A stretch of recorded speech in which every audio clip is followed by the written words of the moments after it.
akhir-akhir ini yang kita dengar cerita dari orang-orang yang hidup di dunia ini adalah masalah demi masalah, persoalan demi persoalan yang membuat orang-orang menjadi cepat stres, membuat orang-orang menjadi khawatir, ketakutan, frustrasi, bahkan lelah di dalam hidupnya. Dan ini bukan hanya dialami oleh orang-orang dunia. Banyak orang-orang Kristen juga mengalami hal yang sama. Sehingga walaupun jam 11:30 pagi, jam 12 malam, 11:30, saya terbiasa ditelepon oleh orang-orang Kristen yang ingin mencurahkan semua isi hatinya karena masalah, karena persoalan. Walaupun mereka adalah orang Kristen yang setiap hari Minggu datang ke gereja, mereka orang Kristen yang sudah mengenal pekerjaan Roh Kudus, mereka orang Kristen yang sudah tahu firman Allah, tapi banyak mereka tidak tahan menghadapi problem dan masalah. Ada orang-orang yang mengalami masalah rumah tangga yang rasanya tidak henti-hentinya. Lelah menunggu suaminya sungguh-sungguh mengalami mujizat untuk kesembuhan tubuhnya, atau suaminya mengalami mujizat dalam pekerjaannya. Ada para suami yang juga lelah menunggu istrinya bertobat sungguh-sungguh di dalam Yesus, atau anaknya. Berbagai macam hal yang menimpa umat manusia di bumi ini. Tapi apapun yang terjadi di dunia, apapun yang melanda hidup kita sebagai anak-anak Allah, sebagai umat Tuhan, tetap Tuhan memerintahkan kita untuk bersukacita. Amin. Tidak ada alasan untuk tidak bersukacita. Sekalipun mungkin menurut pemikiranmu problem itu terlalu besar, tapi coba kalau engkau renungkan kebesaran Tuhan yang luar biasa, kasih Tuhan yang tidak pernah bisa diukur, betapa dalam, betapa luas, betapa lebar, betapa kayanya kasih Allah. Tidak sebanding dengan masalahmu. Kekuasaan Tuhan yang juga begitu hebat dan dahsyat juga tidak sebanding dengan masalahmu. Itu sebabnya kita tidak perlu merenung-renungi nasib dan menyesal-nyesali, kenapa saya masih hidup di dunia penuh dengan persoalan, penuh dengan penderitaan. Belajarlah mengucap syukur untuk segala hal, karena apapun yang terjadi dalam hidup kita, tetap Yesus lebih besar daripada masalahmu. Amin. Itu sebabnya tidak ada alasan bagi orang Kristen untuk tidak mau diajak bersukacita oleh Tuhan. Coba buka dalam kitab Mazmur pasal yang 132 ayat yang ke-9.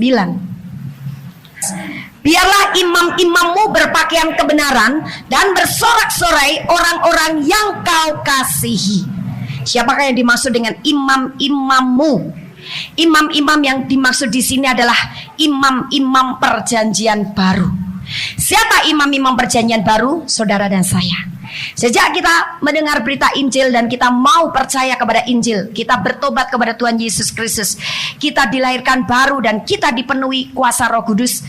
Kitalah imamat-imamat yang rajani. Sebetulnya bangsa imam itu diperuntukkan untuk bangsa Israel, tapi karena bangsa Israel mengeraskan hati, tegar tengkuk, akibatnya bangsa Israel untuk sementara waktu tertunda memiliki hak keimaman.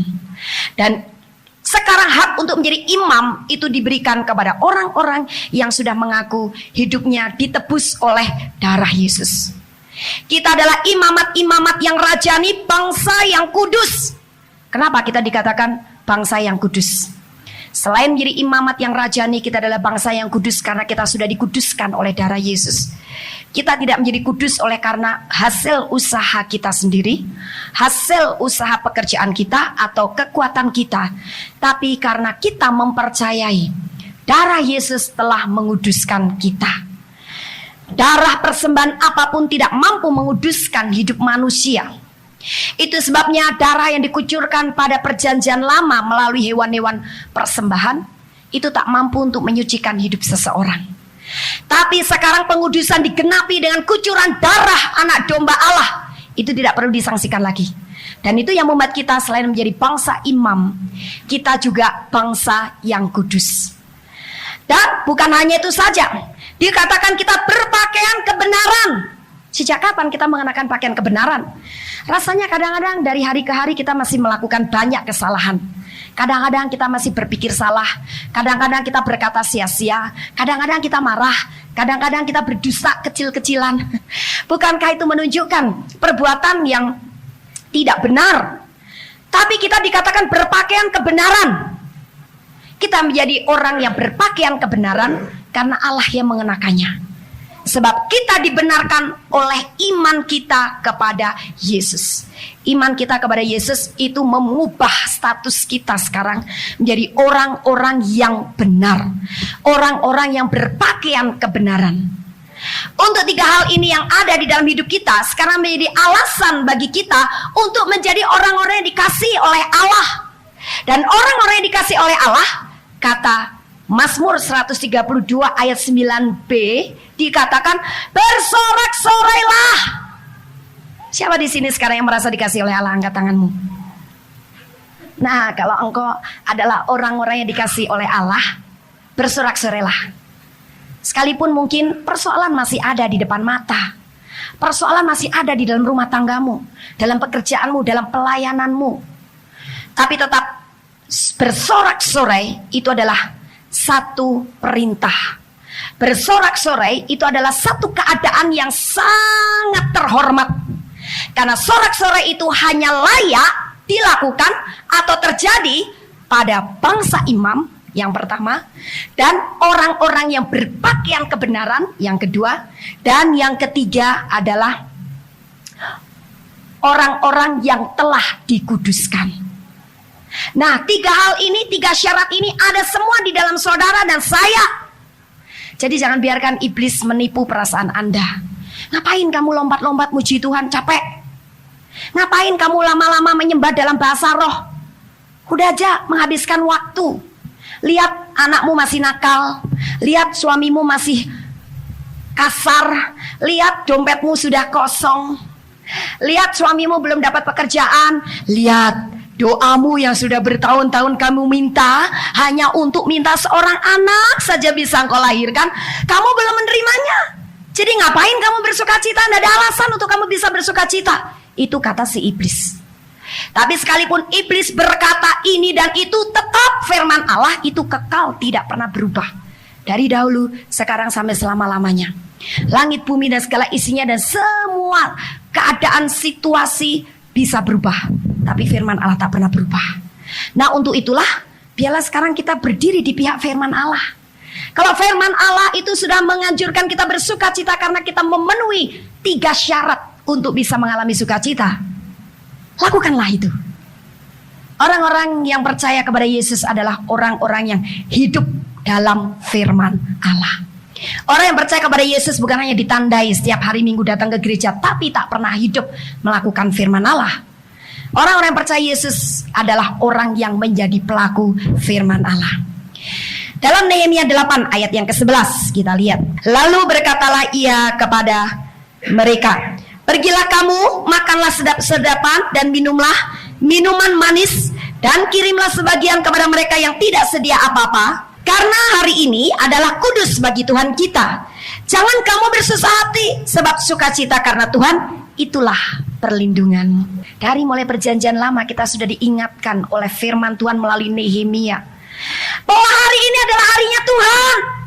Makanlah dengan sepuasnya. Tapi bukan berarti makanan buat jasmani sehingga kita menjadi orang-orang yang rakus, bukan. Tapi makanan rohani. Makan sebanyak-banyaknya sampai puas. Minum sebanyak-banyaknya. Minum apa? Bukan minum tua, bukan minum anggur, tapi minum air yang hidup, yaitu kuasa Roh Kudus. Sampai engkau puas. Jangan engkau bersusah hati, sebab hari ini adalah harinya Tuhan, di mana setiap hari yang merupakan harinya Tuhan itu wajib untuk kita bersukacita. Karena dalam sukacita seperti itu engkau berada dalam perlindungannya. Jadi dengan kata lain, kapan sebetulnya setan, iblis bisa menembak saudara dan saya dengan memberikan sakit hati, kekecewaan, kegagalan, amarah, malapetaka, sakit penyakit dan sebagainya? Sederhana saja jawabannya, tatkala kita tidak bersukacita. Tatkala kita membiarkan perasaan kita dikuasai oleh kekecewaan, oleh kemarahan, oleh sakit hati, oleh perasaan diperlakukan tidak adil, oleh ketidakpuasan, oleh ketawaran hati, oleh iri hati, dengki, jengkel, maka engkau keluar dari pagar sukacita. Akibatnya engkau diterkam oleh musuh. Kita keluar dari perlindungan Allah. Jadi sukacita bukan hanya kekuatan, tapi sukacita juga perlindungan. Saya menyadari apabila saya terus-menerus tinggal di dalam sukacitanya Allah yang tidak pernah padam, dan terus-menerus saya mau mengobarkan sukacita itu, sekalipun masalah demi masalah, problem demi problem itu menghampiri hidup saya, tapi saya tetap berada dalam pagar sukacita. Saya tetap memelihara sukacita dan mengobarkannya. Apa yang saya alami, saya merasakan seperti dalam dekapan kasih Allah. Saya bisa merasakan bahwa Allah melihat saya menghadapi problem, saya menghadapi masalah, dan yang saya tahu Allah tidak membiarkan saya kalah oleh masalah ini. Saya merasakan bahwa saya tidak sendiri, tapi ada Allah yang melindungi saya, sehingga musuh tidak bisa menjerumuskan saya karena masalah itu. Musuh tidak bisa menghancurkan saya karena problem yang sedang terjadi dalam hidup saya. Sehingga iman saya bangkit. Saya tahu persis, saya pasti keluar dari masalah ini dengan satu kemenangan besar. Nah, itu sebabnya saudara, kalau hari ini adalah harinya Tuhan, bersukacitalah. Karena selama engkau berada dalam keadaan sukacita, engkau tetap berada dalam perlindungannya. Banyak orang Kristen membiarkan sukacita itu lewat begitu saja, sementara dia terus kompromi dengan perasaannya. Bahkan banyak orang Kristen terlalu gemar kompromi dengan perasaan-perasaan yang negatif, perasaan-perasaan yang membuat kita tidak mau bersukacita. Kadang-kadang kita menikmatinya sampai akhirnya kita mengasihani diri sendiri. Akibatnya terjadilah hal-hal yang tidak kita inginkan. Kami merasakan sekali tatkala kami mendoakan orang-orang untuk pengurapan, untuk baptisan Roh Kudus, atau untuk hal-hal yang lain, terutama untuk pengurapan. Kalau seseorang kompromi dengan perasaannya, rasanya kalau ditumpangi tangan ataupun tidak ditumpangi tangan untuk menerima urapan kuasa Roh Kudus, berat sekali. Bahkan dari matanya bercucuran air mata dan seakan-akan dia menikmati. Nah saudara, ini adalah salah satu senjata daripada si iblis. Untuk apa? Kita keluar dari pagar perlindungannya. Sementara kita terus mau kompromi dengan perasaan-perasaan kita, maka dengan pelan tapi pasti setan menyeret keluar dari perlindungannya Allah. Dan tidak lama lagi, coba perhatikan, engkau mulai batuk, engkau mulai pilek, engkau mulai sakit mah, engkau mulai pusing, engkau mulai tiba-tiba dunia ini seperti berputar. Dan ketika engkau periksakan ke dokter, dites tensinya, loh ternyata tensi darah saya tinggi sekali. Engkau mulai kehilangan nafsu makan, engkau mulai susah tidur, engkau juga mulai kehilangan gairah untuk membaca firman Allah, dan mulai kehilangan semangat untuk berdoa. Nah itu semuanya adalah pekerjaan setan supaya dia mampu untuk menghancurkan hidup Anda dan saya. Dalam Amsal 17 ayat 22 jelas sekali di situ dikatakan, hati yang gembira adalah obat. Dan saya banyak mendengar kesaksian dahulu ketika akhir tahun 85 saya mengalami pertobatan, percaya kepada Yesus. Bagaimana mereka mengalami kesembuhan secara fisik ketika mereka menyanyikan pujian ini. Pada waktu mereka sakit pinggang, pada waktu mereka sakit rematik, mereka sambil lompat-lompat, hati yang gembira, haha. Dia nyanyi, tiba-tiba dia mengalami kesembuhan. Dia merasakan ada satu aliran kuasa yang hangat sekali mengalir ke seluruh tubuhnya. Dan tiba-tiba encoknya hilang, sakit pinggangnya hilang. Sungguh, tahun-tahun yang lampau, kami sering sekali mendengar kesaksian kesembuhan dengan mujizat melalui pujian dan penyembahan. Karena selain mereka gemar memuji dan menyembah Allah, puji-pujiannya juga alkitabiah. Dan ini memang merupakan kunci yang luar biasa. Kalau engkau mau tetap punya tubuh yang sehat, bergembira senantiasa di dalam Tuhan. Bergembira, bersukacita di hadiratnya. Itu merupakan obat yang manjur sekali. Kita berpikir obat yang manjur dari apotek. Kita berpikir kalau pegel-pegel, capek, lelah, letih karena kerja seharian, obat yang manjur minum jamu. Kita pikir itu, padahal sekali engkau menyanyikan pujian, hati yang gembira adalah obat. Engkau melompat, tiba-tiba engkau keluar keringat dan merasakan satu aliran yang luar biasa dalam tubuhmu. Apa yang terjadi? Engkau mengalami kesembuhan secara fisik. Nah, coba sekarang kembali menjadi orang Kristen rohani. Saya prihatin dengan corak musik, penyembahan dan pujian model sekarang, yang membuat jemaat kadang-kadang, ya kalau untuk anak-anak muda mungkin seneng, tapi apakah itu sesuai dengan aliran roh atau tidak? Nah saudara, kita harus kembali kepada mengutamakan mengalirnya Roh Kudus, bukan mengutamakan kesenangan jiwa kita. Oh, aku senang aliran rokok, aku senang aliran jazz, aku senang aliran alternatif. Tapi kita harus mengutamakan aliran roh supaya hati Tuhan senang. Puji-pujian juga begitu. Jadi sekali lagi, kalau Anda mau mempunyai tubuh yang sehat terus, bergembiralah senantiasa. Karena gembira, sukacita itu adalah obat yang mujarab. Ada seorang wanita yang berasal dari Virginia Barat. Dia bersaksi bagaimana ayahnya mempunyai sakit kanker di perutnya. Dan kanker itu tambah lama tambah menghabiskan tubuh ayahnya. Kanker itu bertambah lama tambah parah, sampai perut yang tadinya bagus tiba-tiba mulai muncul benjolan. Benjolan itu tadinya kecil, lama-lama benjolan itu membesar. Dan bukan hanya membesar, tiba-tiba kulit perut itu mulai berkerut-kerut dan tubuh ayahnya mulai habis. Wanita ini adalah wanita yang sering berkhotbah pada sebuah stasiun televisi di Amerika. Ketika dia berdoa, dia minta rema dari Tuhan. Tuhan, apa yang harus saya sampaikan kepada jemaat pemirsa televisi hari ini? Tuhan memberikan satu tema. Suruh umatku tetap bersukacita dalam keadaan apapun. Tiba-tiba Tuhan memberikan peneguhan ayat firman Tuhan dari Amsal 17 ayat 22 ini. Hati yang gembira adalah obat. Akhirnya selesai dia berdoa, dia susun khotbah itu dan dia tampil di layar televisi. Sementara ayahnya berada di rumah sakit dalam keadaan tergeletak. Tapi seperti biasa, ruang rumah sakit VIP ada televisi yang bisa di-setel, ditonton oleh pasien maupun oleh famili yang menungguinya. Dan ayahnya membuka channel atau saluran dari putrinya yang sedang berkhotbah melalui televisi itu. Dia perhatikan dengan seksama. Tiba-tiba ketika dia dengarkan kata demi kata, kalimat demi kalimat dari khotbah yang disampaikan oleh putrinya, semangat hidupnya bangkit. Selama ini dia sudah berpesan kepada setiap orang yang menengok dia, kalau suatu saat dia harus meninggalkan dunia ini, dia sudah rela. Karena sepertinya penyakit ini sudah tidak bisa diajak kompromi lagi.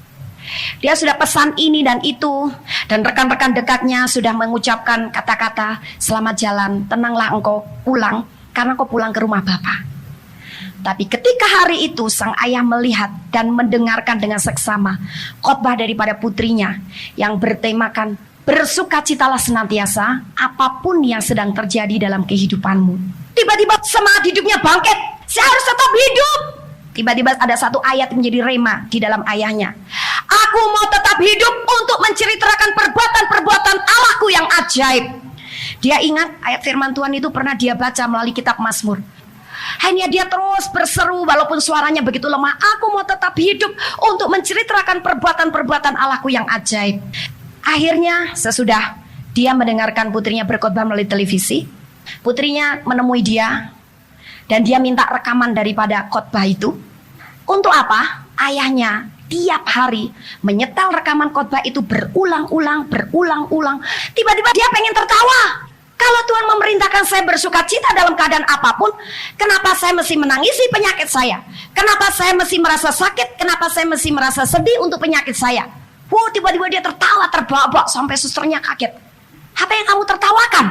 Aku sedang tertawa di dalam Tuhan, katanya. Dia ulang lagi sampai itu tombol rewind selalu dia pencet dengan otomatis supaya kalau sudah selesai langsung nyambung lagi. Setiap tamu yang menengok dia selalu disuruh untuk berlama-lama tinggal di kamarnya hanya mendengar kaset itu menemani dia, mendengarkan khotbah putrinya dengan tema bersukacitalah senantiasa dalam Tuhan dalam keadaan apapun. Tiba-tiba dalam waktu 3 hari si bapak yang sudah tidak mau makan, selalu perutnya menolak makanan, gairah makannya mulai bersemangat. Dia mulai mau makan dan dia mulai banyak cerita, dia mulai banyak bersaksi. Sementara kaset itu terus diulang-ulang setiap hari, diulang-ulang. Gairah hidupnya semakin bersemangat. Kemudian mulai muncul nyanyian di dalam hatinya lagi. Setelah sekian lama, nyanyian itu tak pernah berbunyi di hatinya karena terpuruk oleh sakit penyakit yang dialaminya. Tiba-tiba hatinya pengen nyanyi, hanya dia nyanyi. Sepanjang hari dia bersenandung memuji Tuhan. Orang-orang pada terheran-heran. Wah, kamu hari ini gembira sekali. Besoknya kalau orang yang sama menjenguk dia lagi, mereka bilang, sekarang wajahmu bertambah ceria. Besoknya orang memberikan komentar yang lain lagi, wajahmu sekarang semakin bercahaya. Terus menerus itu berulang kali sampai apa yang terjadi? Tiba-tiba bola di perutnya karena kanker itu makin hari makin mengempes. Sementara Tek itu terus memutar kaset khotbah putrinya. Semangat hidupnya, iman daripada bapak ini semakin bangkit. Dia semakin dipenuhi dengan sukacita. Tiap hari sekarang mulutnya hanya bersiul memuji Tuhan. Kalau tidak sengaja dia memuji Tuhan. Kalau tidak dia tertawa terbahak dengan Tuhan. Sampai pada akhirnya tepat pada 2 minggu sesudah apa yang dia lakukan berulang-ulang itu, apa yang terjadi? Perut itu kempes sama sekali. Dan ketika dokter memeriksanya, dia terheran-heran. Kemana ini larinya kanker yang ada di dalam perutmu? Siapa yang mengambilnya?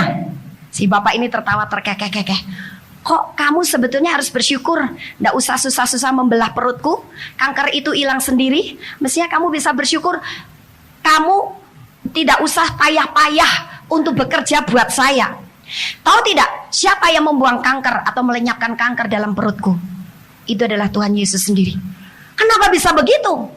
Kemudian bapak ini dengan tenang dia pencet lagi tombol play-nya dari tape recorder. Dia putar. Dokter itu akhirnya tertawa terbahak-bahak dan mereka berdua-dua tertawa. Oh, ini rupanya yang membangkitkan semangat hidupmu dan imanmu karena kaset khotbah dari putrimu yang bertemakan bersukacitalah senantiasa di dalam Tuhan dalam keadaan apapun. Saudara, ini sungguh-sungguh kejadian yang hidup. Ini kesaksian yang hidup. Jadi bukan mengada-ada atau hanya sebuah ilustrasi, tidak. Itu betul-betul dialami oleh seorang hamba Tuhan di Amerika. Hamba Tuhan wanita yang punya ayah kena serangan kanker. Dan sampai sekarang ayahnya dalam keadaan sehat walafiat. Total sembuh. Karena dia bersukacita di dalam Tuhan walaupun dokter menyatakan ada kanker di dalam perutnya. Nah, ternyata hati yang gembira adalah obat. Itu betul-betul adalah obat yang mujarab. Itu sebabnya setiap umat Tuhan memang diperintahkan untuk senantiasa bersukacita. Jangan tangisi masalahmu, jangan tangisi kehidupanmu, juga jangan tangisi orang lain. Jangan salahkan orang lain, gara-gara dia saya sekarang jadi stres, saya jadi orangnya tidak bisa bersukacita. Di Jakarta ada seorang pengerja, ibu-ibu datang kepada saya.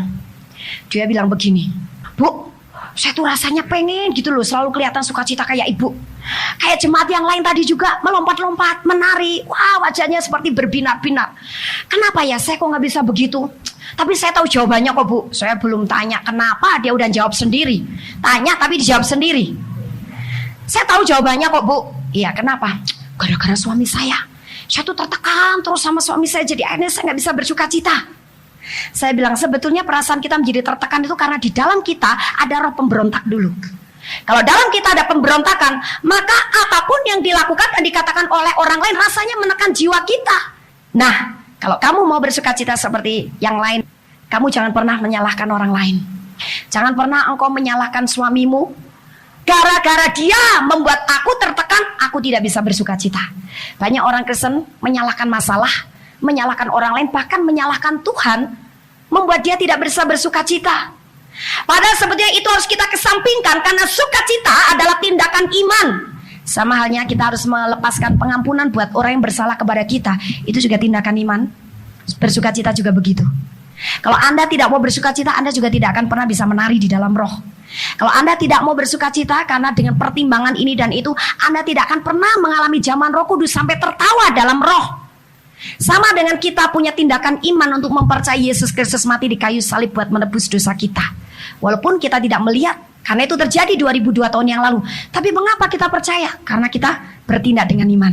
Bersukacita juga begitu. Kadang-kadang kita harus mendorong hati kita ketika kita terima pengurapannya. Hayo jiwaku jangan malas, hayo lompat, menari buat Tuhan. Dan engkau mulai bertindak dengan iman, menggerakkan dulu kakimu, menggerakkan dulu tanganmu. Tiba-tiba engkau bisa enjoy. Engkau bisa menikmati sukacita dalam Tuhan. Kok enak ya menari dalam roh ya. Oh kok enak, dulu saya paling mentertawakan orang menari dalam roh kayak orang gila. Nah saudara, siapa yang bisa menahan aliran sukacita? Kemauanmu sendiri. Kalau kita mau buka saja kemauan kita, saya mau bersukacita, maka engkau akan bersukacita. Sebab Roh Kudus itu membutuhkan hati yang lembut. Roh Kudus itu membutuhkan hati yang menyerah. Kalau hati kita dikontrol oleh pikiran kita karena kita mempertimbangkan ini dan itu, engkau tidak akan pernah penuh di dalam roh. Terima urapan Roh Kudus tapi separuh. Terima urapan Roh Kudus tapi seperempat. Akibatnya, aduh aku kok gak puas ya kayak yang lain. Pulang-pulang malah kenapa saya jadi pusing ya? Karena apa? Engkau tidak mau dipenuhi sampai penuh, sampai melimpah-limpah. Nah itu sebabnya, karena sukacita ini adalah penting, Yesus sampai meneguhkan dalam perjanjian baru. Tadi yang kita baca adalah ayat-ayat perjanjian lama semua. Yohanes 16 ayat 33 kita lihat. Semuanya itu kukatakan kepadamu supaya kamu beroleh damai sejahtera dalam aku.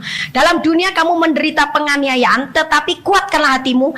Aku telah mengalahkan dunia. Ini alasan untuk Tuhan berani memerintahkan kita bersukacita. Aku telah mengalahkan dunia. Jadi jangan salahkan masalahmu sehingga engkau beralasan aku tidak bisa bersukacita karena saya sedang punya problem, karena saya sedang tertolak, karena saya sedang stres, karena saya sedang sedih, karena saya sedang lelah. Jangan, tidak perlu. Sebab Yesus telah mengalahkan dunia, termasuk dia telah mengalahkan masalahmu. Tidak ada masalah yang tidak diselesaikan oleh Yesus. Yang membuat masalah kita seperti tertunda mengalami penyelesaian adalah ketidakpercayaan kita. Kadang-kadang akibat daripada ketidakpercayaan itu, akhirnya kita berjuang, kita berusaha dengan kekuatan kita, dengan pikiran kita sampai kita mencari akal, dan akhirnya kita memakai akal bulus untuk supaya memecahkan masalah itu. Seakan-akan kita mau membantu Tuhan. Dengan kata lain, kita sebetulnya berpikir Tuhan itu soalnya kalau tidak saya bantu tidak becus. Dia tidak bisa menyelesaikan masalah saya, jadi saya harus bantu-bantu ya, bantu-bantu dikit-dikit lah. Tapi dikit-dikit sampai dipikirin tiap malam gimana ya caranya ya, gimana caranya ya.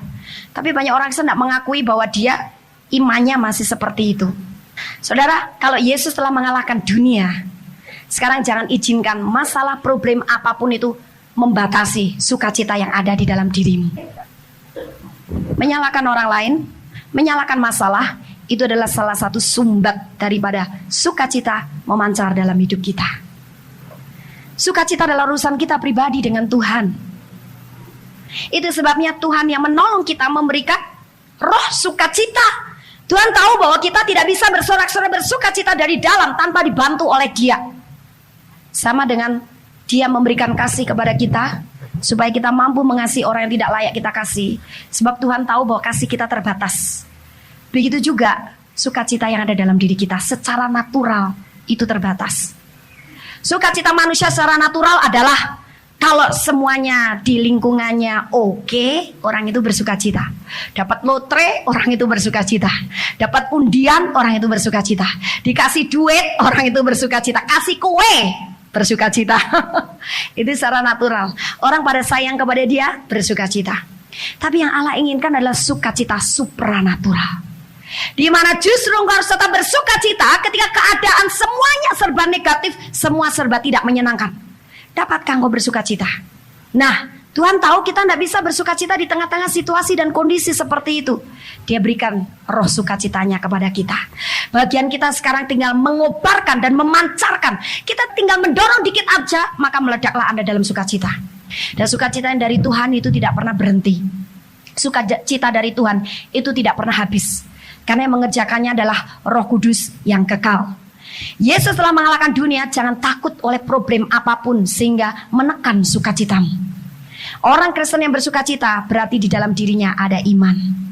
Tapi orang Kristen yang menangisi masalah, orang Kristen yang mengasihani diri sendiri, dia tidak punya iman untuk masalahnya. Dan orang Kristen yang punya iman, dia akan bisa melihat jalan keluar yang Tuhan berikan untuk dia keluar dari masalahnya. Sekarang Matius 9 ayat yang kedua.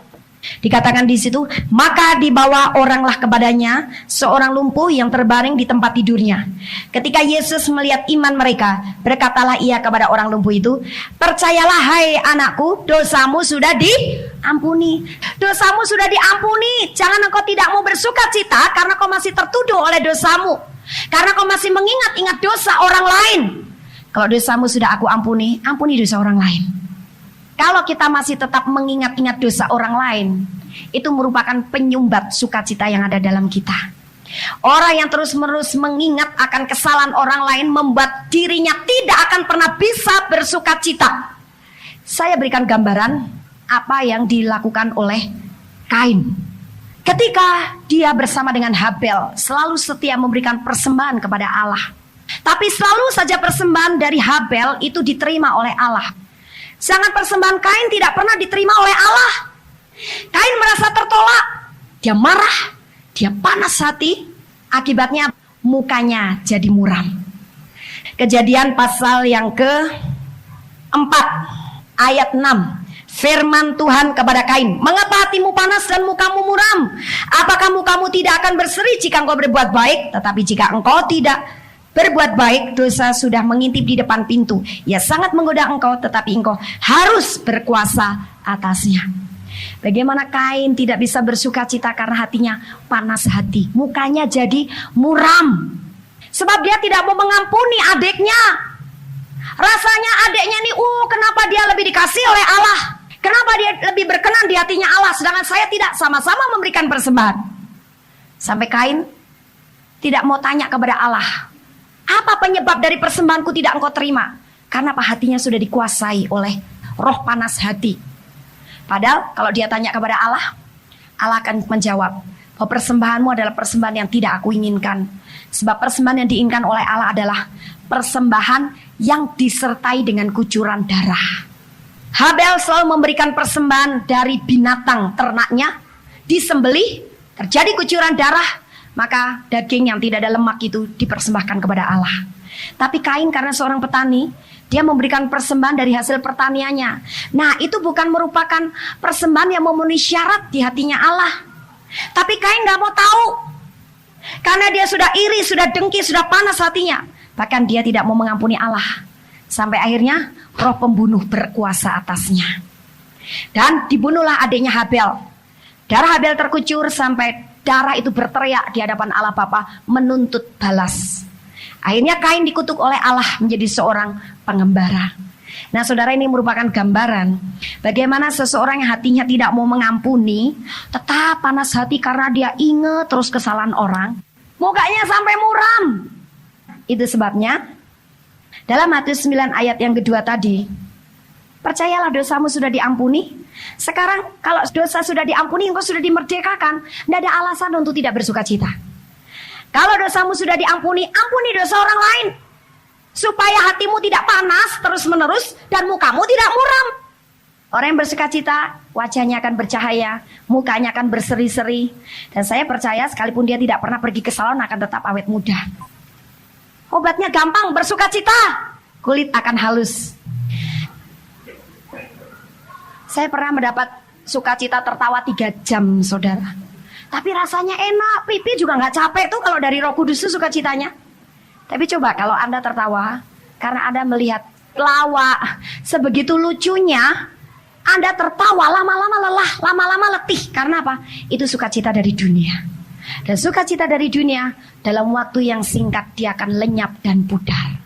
Sebab kalau sesuatu yang dari dunia itu sudah lewat, sudah hilang, maka sukacitanya juga ikut hilang.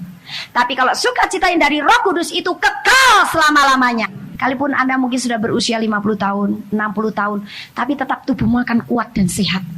Percaya saja. Nah, perlu minum madu dicampur susu, campur telur, STMJ.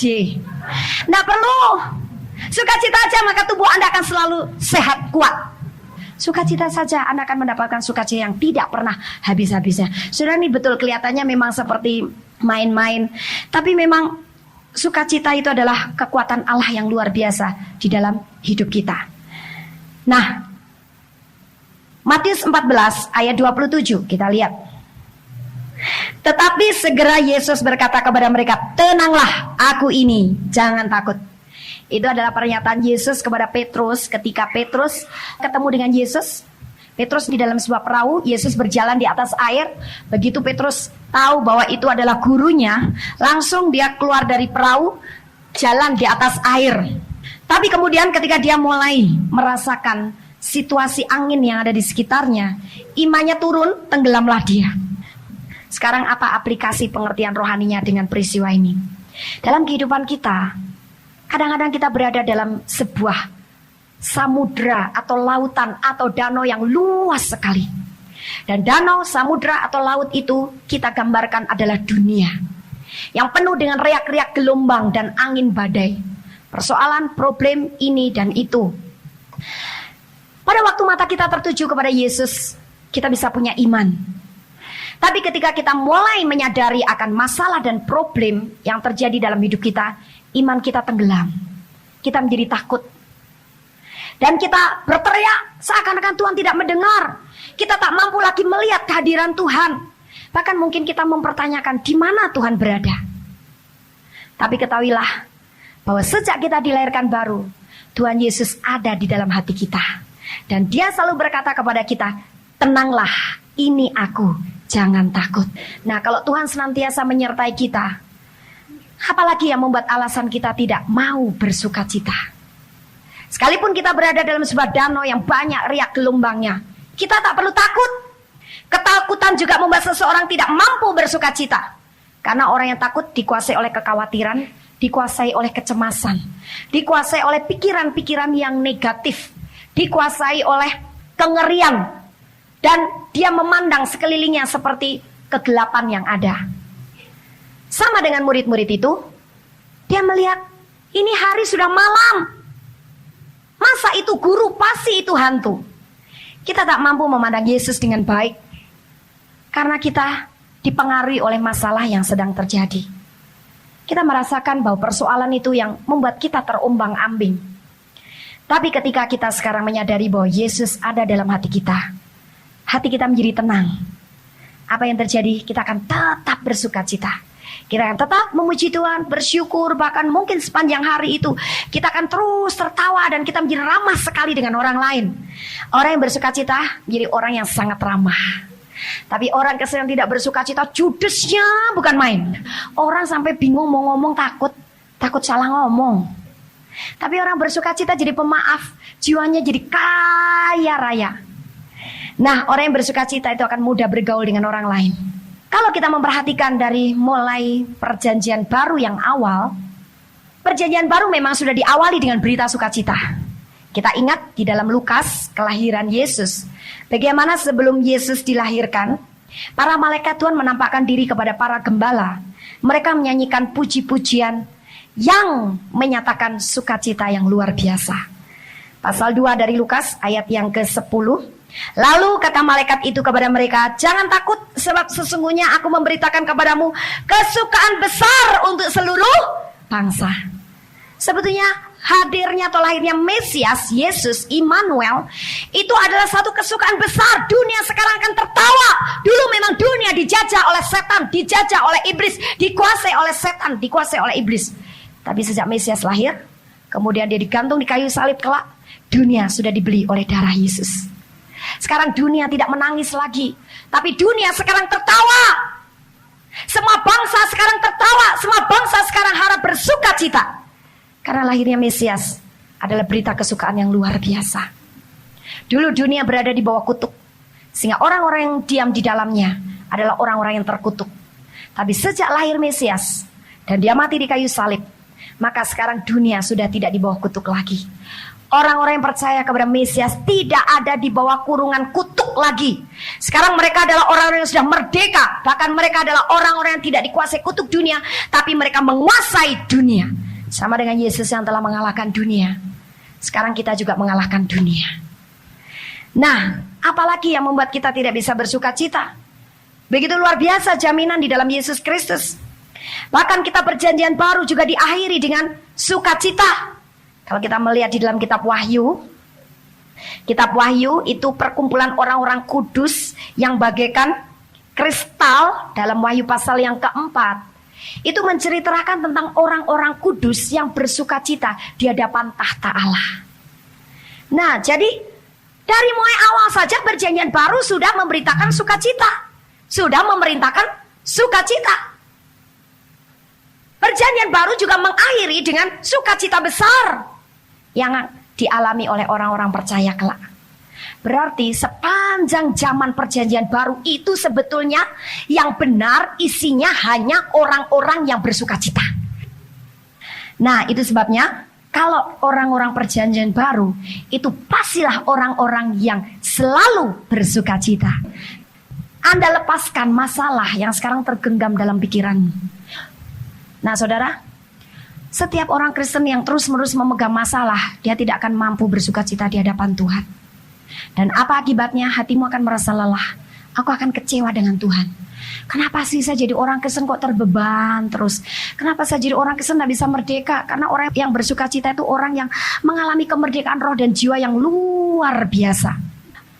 Nah, orang perjanjian baru adalah orang yang sudah ditebus dengan harga yang lunasi bayar. Dia anak Allah yang sudah dimerdekakan. Dia harus senantiasa hidup bersuka cita. Jadi ciri-ciri orang perjanjian baru adalah orang-orang yang bersuka cita. Matius 5 kita membaca begitu banyak khotbah sukacita atau kebahagiaan yang diucapkan oleh Yesus. Mengapa Yesus berkhotbah khusus temanya berbahagia atau sukacita?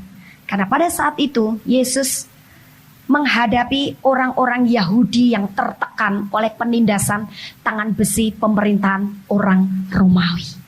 Orang Yahudi stres, orang Yahudi tertekan, orang Yahudi merasa kecil, kerdil, orang Yahudi merasa tidak merdeka. Nah, itu sebabnya suasana atau situasi seperti itu dimanfaatkan oleh Yesus berkhotbah tentang sukacita. Kalau kamu mau bersukacita, kamu mau berbahagia, syaratnya inilah orang yang miskin di hadapan Allah, mereka yang punya kerajaan surga. Orang yang berduka cita akan dihibur dan sebagainya dan sebagainya. Nah, saudara, sukacita itu adalah satu urapan Allah yang akan terus terpancar di dalam hidupmu, dan sukacita itu adalah sebuah pilihan. Kalau dia merupakan sebuah pilihan, kita yang harus mengalirkannya. Filipi 4 ayat 4. Paulus mengatakan, sekali lagi kukatakan bersukacitalah. Berarti sukacita itu adalah satu perintah yang juga penting. Sepenting kita diperintahkan untuk hidup di dalam kasih, sepenting kita diperintahkan untuk hidup sebagai anak-anak Allah yang punya kuasa Roh Kudus, sepenting kita diperintahkan untuk memberitakan Injil, sepenting kita diperintahkan untuk menyembuhkan orang sakit, sepenting kita diperintahkan untuk melakukan mujizat-mujizat yang lain, memenangkan banyak jiwa. Sukacita juga merupakan perintah yang penting. Mazmur 16 ayat yang 11. Engkau memberitahukan kepadaku jalan kehidupan. Di hadapanmu ada sukacita berlimpah-limpah. Di tangan kananmu ada nikmat senantiasa. Ternyata sukacita yang berlimpah-limpah dan tidak pernah habis, itu adalah sukacita di hadapan Allah. Kalau sukacita di hadapan Allah berarti sukacita di mana? Di dalam hadiratnya. Di hadiratnya itu penuh dengan sukacita. Karena di hadirat Allah tidak ada air mata kesedihan. Di hadirat Allah tidak ada frustrasi, tidak ada kekalahan, tidak ada kekecewaan, tidak ada kedukaan, tapi yang ada hanya sukacita. Kita semuanya sudah diciptakan baru di dalam Yesus Kristus. Dan orang ciptaan baru adalah orang yang bersukacita. Dalam Ibrani pasal 12 ayat yang kedua, Yesus sendiri hidupnya adalah hidup yang senantiasa bersukacita. Marilah kita melakukannya dengan mata yang tertuju kepada Yesus yang memimpin kita dalam iman dan yang membawa iman kita itu kepada kesempurnaan, yang dengan mengabaikan kehinaan tekun memikul salib, ganti sukacita yang disediakan bagi dia yang sekarang duduk di sebelah kanan tahta Allah. Perhatikan, kapan Yesus mengganti kedukaan itu dengan sukacita? Justru tatkala dia mengalami penderitaan, dan klimaks daripada penderitaannya adalah ketika dia harus digantung di kayu salib.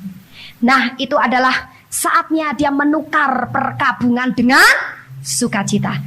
Sekarang tidak ada lagi masa perkabungan bagi orang-orang percaya, tapi sekarang adalah saatnya bersukacita. Urapan yang terakhir diberikan oleh Allah adalah urapan sukacita. Itu seperti apa yang tertulis dalam Yesaya pasal yang ke-61 ayat yang ketiga. Mengapa? Karena menjelang akhir zaman akan begitu banyak penindasan, penganiayaan, dan penderitaan, intimidasi yang akan dialami oleh orang-orang percaya, oleh orang-orang Kristen. Sekarang bagaimana supaya orang-orang Kristen bisa tetap kuat imannya, tidak kendor, tidak mundur, tidak murtad, jalan terus bersama dengan Yesus, setia sampai mati? Kalau orang Kristen dibekali urapan sukacita. Haleluya! Kami percaya Anda pasti diberkati oleh firman Tuhan yang disampaikan oleh Pastor Dorcas Daud STH dari Hope ACC dan Dorcas Ministries. Dan bila Anda memiliki pertanyaan seputar kegiatan pelayanan kami, Anda dapat menghubungi kami di 08 222 703 0006. Sekali lagi di 08222 703 0006. Sampai jumpa kembali. Tuhan Yesus memberkati.